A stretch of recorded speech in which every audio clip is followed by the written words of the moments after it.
Oli, a jak robi krówka? Mu, jak robi krówka?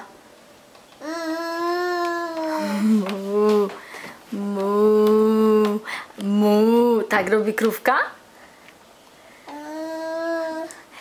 Oli, a jaka oliwcia wielka? Pokaż, jaka wielka Oli. Taka duża oliwcia, taka duża. Tak? A pokaż, nie. Nie. Zrób, nie. Powiedz tata. Tata. Oli.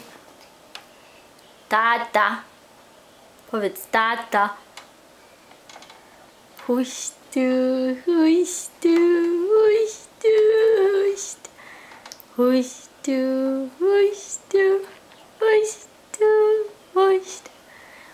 Powiedz mama.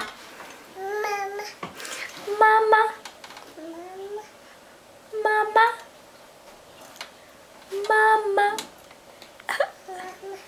A powiedz tata. Tata.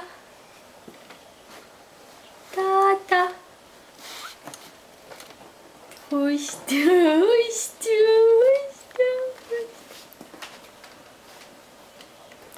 Pomalutku.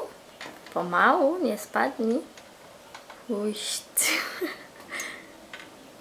Dzisiaj jest 13 kwiecień 2011.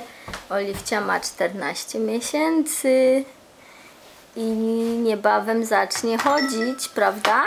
Oliwunia, zaczniesz chodzić? Co to jest? Co to takiego jest? Nowa zabaweczka.